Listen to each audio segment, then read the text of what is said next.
Percaya atau tidak, sebenarnya sejak dulu sampai hari ini kita semua rakyat Indonesia harusnya hidup bergelimang harta. Bukan hanya karena Indonesia dilimpahi banyak hal, namun kita punya piutang besar sekali dari negara-negara di dunia, Amerika khususnya. Sejak zaman penjajahan atau bahkan lebih jauh lagi, sudah tidak terhitung banyaknya harta-harta nenek moyang yang diboyong keluar. Memang tidak ada bukti yang valid, namun percayalah jika kita dulunya sangat kaya raya. Salah satu harta yang kita miliki adalah 57.000 ton emas yang konon dipinjam oleh Amerika kepada Indonesia. Bayangkan 57.000 ton emas kalau dibagi kepada semua orang Indonesia, berapa banyak ya yang bakal kita dapatkan? Mungkin lebih dari 10 kilo per orang. Atau kalau dikonversikan, jumlahnya mungkin lebih dari jutaan triliun rupiah. Kita berhak atas ini, namun kenyataan yang ada jauh berbeda. Hingga kini, emas-emas tersebut misterius, entah keberadaannya maupun lebih-lebih status kepemilikannya. Konspirasi tingkat tinggi telah berlaku di sini. Lalu, seperti apa sebenarnya misteri dari hutang emas seharga triliunan dolar ini? Simak ulasan lengkapnya berikut ini.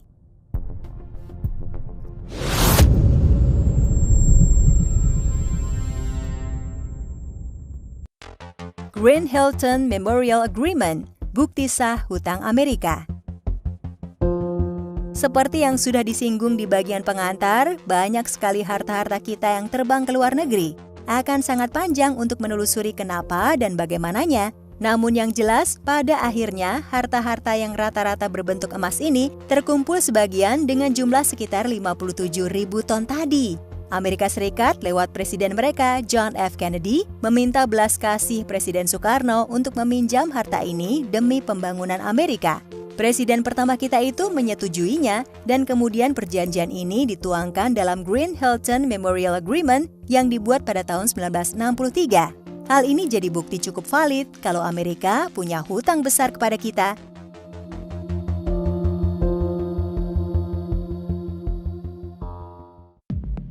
Kontroversi isi perjanjian. Pada perjanjian tersebut, diketahui Soekarno memberikan emas-emas itu. Namun, sebagai imbalannya, Presiden pertama ini meminta royalti sebesar 2,5% per tahun. Di samping itu, Presiden Soekarno juga memberikan izin kepada Amerika untuk menambang di Indonesia, asal emasnya sama sekali tidak boleh dibawa keluar. Kennedy menyetujui hal ini. Bahkan ia menyanggupi jika perjanjian ini dilanggar, maka negaranya siap menerima sanksi berupa pengembalian paksa 57.000 ton emas tadi. Perjanjian pun ditandatangani banyak orang dan saksi. Sayangnya, implementasi janji ini pun mulai terlihat goyah dan tidak seperti apa yang seharusnya.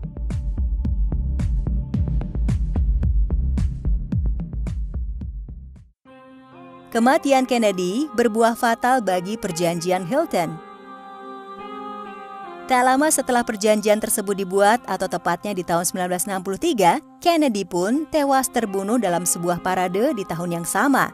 Kematian ini pun berbuah fatal terhadap implementasi perjanjian penting itu. Kabar ini tentu saja mengagetkan Bung Karno. Pasalnya, skenario seperti ini tidak pernah terbayangkan olehnya.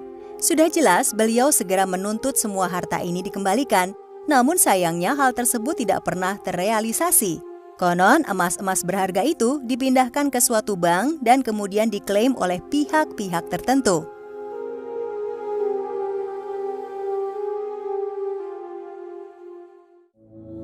Kematian Kennedy berdampak pada lengsernya Soekarno.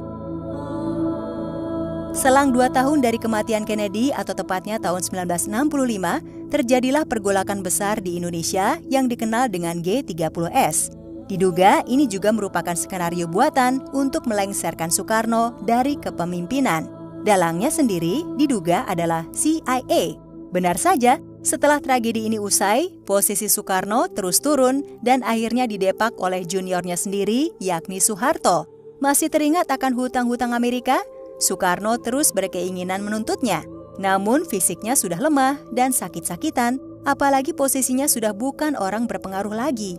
Pada akhirnya, seiring dengan kematian sang presiden pertama, maka raib sudah harapan Indonesia untuk mendapatkan warisan yang tak keruan banyaknya itu.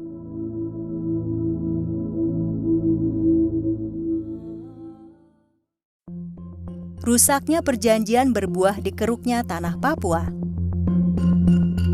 Meskipun sangat berat, kehilangan 57.000 ton emas bukan hal yang terlalu buruk. Setidaknya Indonesia masih punya cadangan emas yang melimpah di Papua. Sayangnya perjanjian penting itu tidak lagi valid. Dan dimulai dari era Soeharto, Freeport mulai mengais emas-emas di tambang Grasberg dan membawa semuanya.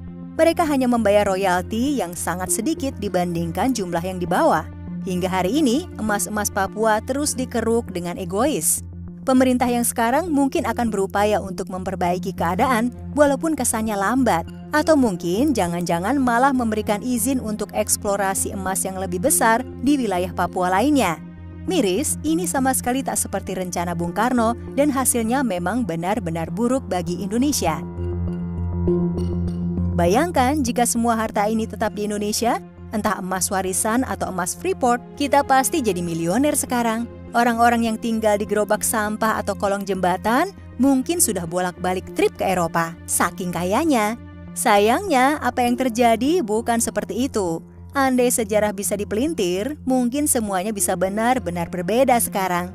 Tentang emas-emas warisan itu, apakah bangsa Indonesia sanggup merampasnya kembali?